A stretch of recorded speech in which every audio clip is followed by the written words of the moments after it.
Hi everyone, welcome to today's presentation which is about the chain rule.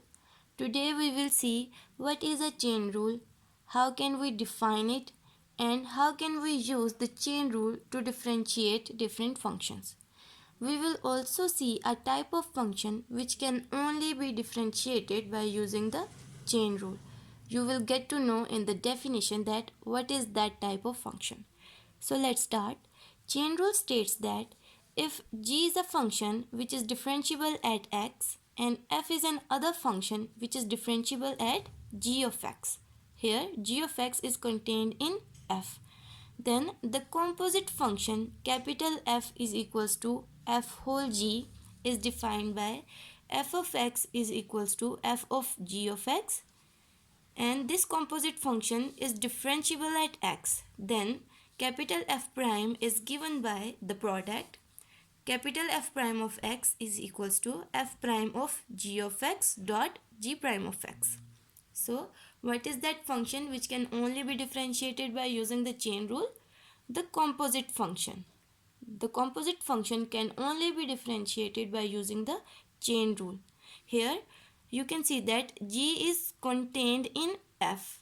These two functions are not multiplying with each other, but g is contained in f. So the derivative of this composite function is f prime of g of x dot g prime of x. First of all, we have to differentiate f with respect to g of x.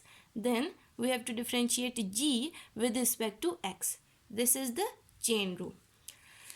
In the Leibniz notation, if we have function y is equals to f of u and u is equals to g of x, here you can see that the function u is contained in y, and these both functions are also differentiable.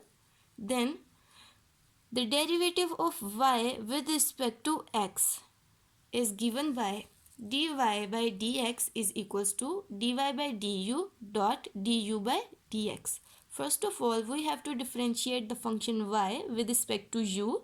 Then we have to differentiate u with respect to x, as u is contained in y. So first of all, we have to differentiate y with respect to u and then u with respect to x.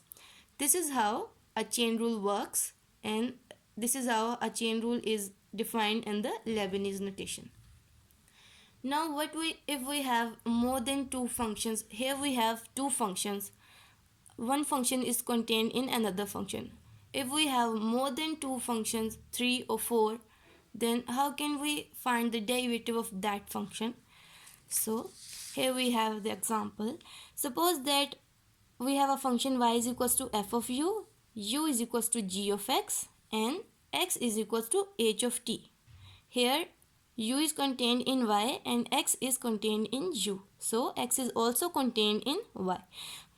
And f, g, h, these all are differentiable functions. Then how can we compute the derivative of y with respect to t? To find the derivative of function y with respect to t, we have to use the chain rule, and this is how it will work. To differentiate y with respect to t, we have to differentiate y with respect to u, then u with respect to x, then x with respect to t. As u is contained in y, so we have to differentiate y with respect to u, then x is contained in u, then we have to differentiate u with respect to x, and finally we have to take the derivative of x with respect to t. This is how we can compute the derivative of y with respect to t by using the chain rule. With this example, you may understand more betterly that why we name this rule a chain rule. Because it works like a chain.